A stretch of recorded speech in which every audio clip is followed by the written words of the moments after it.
بسم اللہ الرحمن الرحیم الحمد للہ کفا وسلام علی عبادہ الذین اصطفى اما بعد قال اللہ تبارک وتعالی اعوذ باللہ من الشیطان الرجیم بسم اللہ الرحمن الرحیم یا ایہا الذین آمنوا کتب علیکم الصیام کما کتب علی الذین من قبلکم لعلکم تتقون صدق اللہ العظیم۔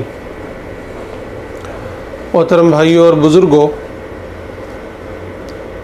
سورۃ البقرہ کی اس آیت میں اللہ تبارک و تعالیٰ نے ہم ایمان والوں کو براہ راست مخاطب فرمایا ہے اور یہ ارشاد فرمایا ہے کہ ایمان والوں، تم پر اسی طرح روزے فرض کیے گئے ہیں جس طرح پہلے لوگوں پر یا پہلی امتوں پر فرض کیے گئے تھے۔ کیوں فرض کیے گئے ہیں؟ لعلکم تتقون، تاکہ تمہارے اندر تقوی پیدا ہو جائے، تم پرہیزگار بن جاؤ۔ میرے بھائیوں، اس آیت کریمہ میں سب سے پہلے تو یہ بات سمجھنے کی ہے کہ روزہ اسلام کا ایک اہم ترین فریضہ ہے جو اللہ تعالیٰ کی طرف سے عائد کیا گیا ہے۔ اس کی فرضیت پر ایمان لانا، اس کی فرضیت کا یقین کرنا اور یہ سمجھنا کہ یہ اللہ تعالیٰ کا عائد کردہ ایک فریضہ ہے، ہم پر لازمی اور ضروری ہے۔ جو اس روزے کی فرضیت کا انکار کر دے وہ مومن نہیں ہے۔ اسی طرح اس روزے کو رکھنا، روزے کو مکمل کرنا، رمضان المبارک کے جو روزے ہیں، خواہ وہ 29 کے روزے ہوں، 29 دن کے روزے ہوں یا 30 دن کے روزے ہوں، پورے رمضان المبارک کا روزہ رکھنا ہم تمام ایمان والوں پر فرض ہے، ضروری ہے۔ یہ اتنا اہم ہے، یہ روزہ اتنا اہم ہے کہ ایک روایت میں آتا ہے کہ اللہ کے نبی صلی اللہ علیہ وسلم فرماتے ہیں کہ اگر کوئی شخص بغیر کسی عذر شرعی کے ایک روزہ چھوڑ دے، ایک روزہ ترک کر دے، تو پھر اگر اس کے بدلے میں وہ تاحیات روزہ رکھے تو پھر بھی اس روزے کا بدل وہ روزے نہیں ہو سکتے، یعنی اس طرح کا اجر، اس طرح کی افادیت، اس طرح کی اللہ کی خوشنودی حاصل نہیں ہو سکتی۔ پہلی بات تو یہ ہے۔ دوسری بات ہمیں جو سمجھنی ہے وہ یہ ہے کہ آخر یہ روزے کیوں فرض کیے گئے ہیں، کیا مقصد ہے ان روزوں کا؟ ہمارے بھوکا رہنے، پیاسا رہنے سے نعوذ باللہ اللہ کو کیا ملتا ہے؟ آخر اللہ تعالیٰ اس سے ہم سے چاہتے کیا ہیں؟ تو خود اللہ تعالیٰ سے اگر ہم سوال کریں تو قرآن مجید کی زبانی اللہ تعالیٰ یوں فرما رہے ہیں کہ لعلکم تتقون، یہ روزے اس لیے فرض کیے گئے ہیں تاکہ تمہارے اندر پرہیزگاری آ جائے، تمہارے اندر تقوی آ جائے۔ تقوی کیا ہے؟ تقوی کہتے ہیں بچنے کو، پرہیز کرنے کو۔ حضرت عمر رضی اللہ تعالیٰ نے حضرت ابو ذر غفاری سے معلوم کیا کہ تقوی کیا ہے۔ انہوں نے فرمایا، کیا آپ کسی ایسے راستے سے کبھی گزرے ہیں جہاں دونوں طرف جھاڑیاں ہوں اور ایسی جھاڑیاں ہوں جو کانٹے دار ہوں؟ کہا ہاں گزرے ہیں۔ کہا کس طرح گزرتے ہیں؟ فرمایا اس طرح گزرتا ہوں کہ میں اپنی چادر، اپنا دامن دونوں طرف سے لپیٹ لیتا ہوں، سمیٹ لیتا ہوں کہ کہیں کوئی کانٹا چبھ نہ جائے۔ اس احتیاط اور پرہیز کا نام تقوی ہے۔ اللہ تعالیٰ اگر ہم سے تقوی کا مطالبہ کرتے ہیں تو اللہ تعالیٰ ہم سے چاہتے یہ ہیں کہ ہم اور آپ یہ جیون، یہ زندگی اس طرح گزاریں، اس طرح پرہیزگاری کے ساتھ گزاریں کہ کہیں کوئی کانٹا چبھ نہ جائے۔ کون سا کانٹا؟ کفر کا کانٹا، شرک کا کانٹا، چوری کا کانٹا، زنا کا کانٹا، کبیرہ گناہوں کا کانٹا، محرمات کا کانٹا، اللہ کے حدود کی پامالی کا کانٹا، جھوٹ کا کانٹا اور دنیا بھر کے جتنے گناہ ہیں ان سے بچنے کا نام تقوی ہے۔ اور تقوی اتنی اہم چیز ہے اللہ کے نزدیک، اتنی اہم چیز ہے کہ کسی اور عمل کے لیے، کسی اور صفت کے لیے اللہ تعالیٰ نے سال بھر میں کوئی کورس متعین نہیں کیا ہے۔ صرف تقوی ایک ایسی صفت ہے، اللہ کو اتنا محبوب ہے یہ عمل یا یہ صفت کہ اللہ تعالیٰ نے سال بھر میں ہر مومن کے لیے 1 مہینے کا پورا کورس متعین فرمایا ہے کہ یہ پورا کورس مکمل کرو اور اپنے اندر تقوی پیدا کرو۔ یہ رمضان المبارک کا مہینہ جو روزوں کا مہینہ ہے، جو تقوی کا مہینہ ہے، جو اللہ کی رحمت و برکت کا مہینہ ہے، یہ مہینہ جس میں اللہ تعالیٰ نے روزے فرض کیے ہیں، یہ روزے فرض اس لیے کیے ہیں تاکہ ہمارے اندر تقوی پیدا ہو۔ گویا یہ ایک کوئی کورس ہے جو اللہ تعالیٰ چاہتے ہیں کہ ہم سال بھر میں یہ کورس کریں اور اپنی گویا ایمان کی بیٹری، اپنے تقوی کی بیٹری چارج کریں، اور پھر 11 مہینوں اس بیٹری کی چارجنگ چلے۔ گویا 11 مہینے کے بعد ہم اور آپ 1 مہینے اس طرح زندگی گزاریں کہ جو چیزیں جائز ہیں، مثلا کھانا ہے، پانی ہے، اپنی بیویوں سے ہم بستری ہے، یہ ساری چیزیں ہمارے لیے اللہ نے جائز قرار دی ہیں، بلکہ یہ مستحسن ہے۔ لیکن اس روزے میں اللہ تعالیٰ نے اس پر بھی بندش لگا دی ہے، پابندی لگا دی ہے، تاکہ ہمارے اندر اللہ کے احکامات پر عمل کرنے کا، اس کے حرام کردہ چیزوں سے بچنے کا، اور جن جن چیزوں سے اس نے روک دیا ہے اس سے رکنے کا مادہ پیدا ہو۔ گویا یہ ایک پریکٹس ہے، ایک ریہرسل ہے تقوی کی، پرہیزگاری کی۔ تو یہ رمضان المبارک کا مہینہ شروع ہوا ہے، تو ہم اور آپ روزے اس نیت کے ساتھ رکھیں، اس احتساب کے ساتھ اور اس جائزے کے ساتھ رکھیں کہ آخر ہمارے اندر اس روزے کا جو مقصد ہے، تقوی کا حصول، پرہیزگاری کا حصول، وہ حاصل ہو رہا ہے یا نہیں ہو رہا ہے۔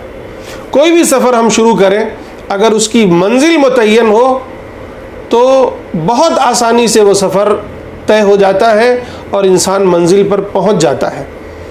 مثلا لاک ڈاؤن میں بہت سے لوگ بہت دور دراز تک پیدل سفر کر کے پہنچ گئے، لیکن اگر منزل متعین نہ ہو، مقصد پتہ نہ ہو، جانا کہاں ہے یہ پتہ نہ ہو، تو اگر کوئی ہائی سپیڈ ہوائی جہاز سے بھی سفر کرے تو وہ نہیں پہنچے گا۔ تو آج ہم اور آپ روزے رکھ رہے ہیں، ہم نے رمضان المبارک کی ابتدا کی ہے، تو ہمیں اور آپ کو شروع میں ہی یہ مقصد متعین کر لینا چاہیے، یہ منزل معلوم ہونا چاہیے کہ ان روزوں کا اصل مقصد کیا ہے۔ اللہ کا تقوی ہے، اللہ سے تقرب ہے، اللہ سے ڈرنا ہے، اللہ کا لحاظ ہے۔ آخر یہ صفت ہمارے اندر پیدا ہو رہی ہے یا نہیں پیدا ہو رہی ہے؟ اگر پیدا ہو رہی ہے تو پھر روزے کا مقصد پورا ہو رہا ہے۔ اگر یہ صفات نہیں پیدا ہو رہی ہے تو اس کا مطلب یہ ہے کہ روزے کا مقصد پورا نہیں ہو رہا ہے۔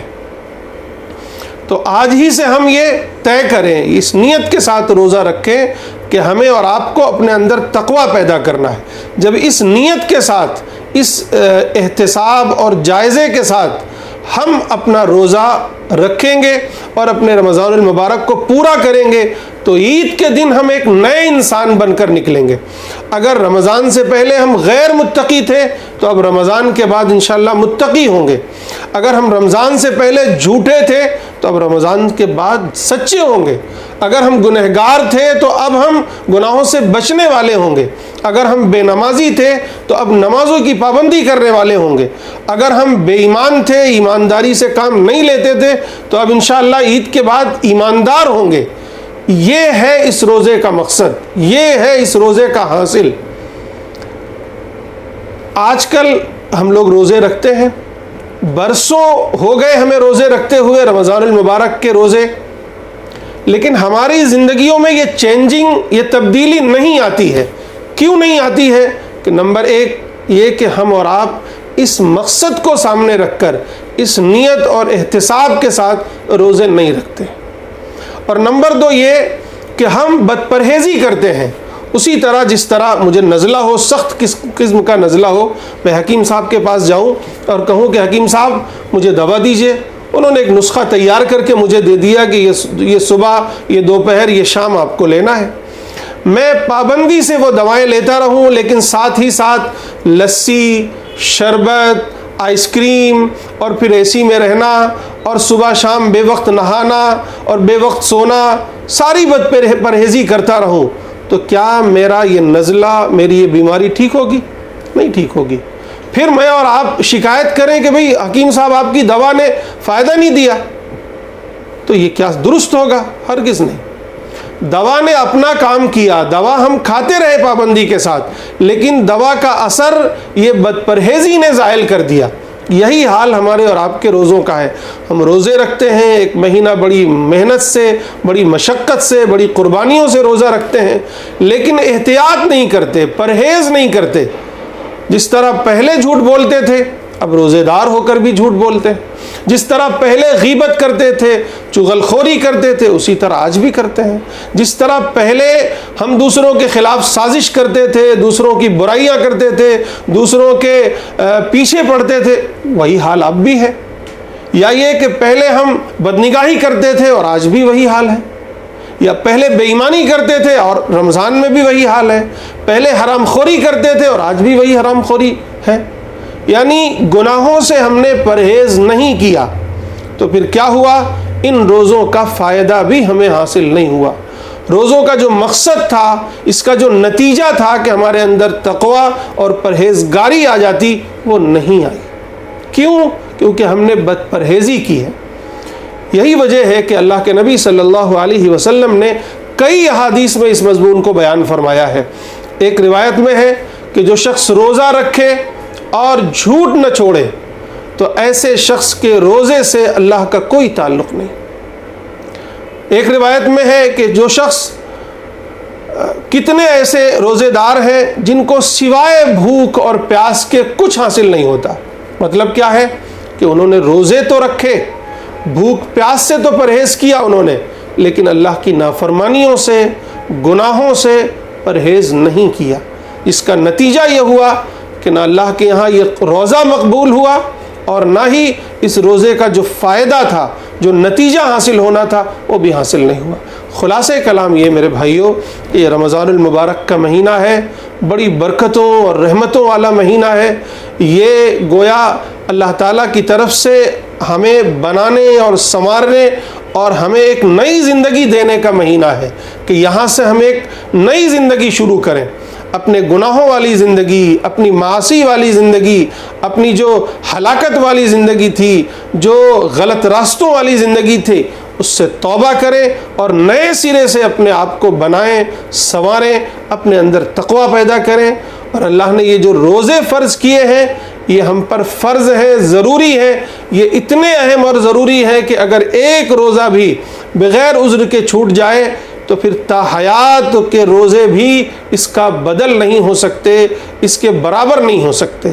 اس لیے ان روزوں کو بڑی خوشدلی کے ساتھ، اس کو نعمت سمجھ کر رکھیں، اور اس نیت اور اس جائزے اور اس احتساب کے ساتھ رکھیں کہ ہمیں اس روزوں سے اپنے اندر تقویٰ پیدا کرنا ہے، پرہیزگاری پیدا کرنا ہے۔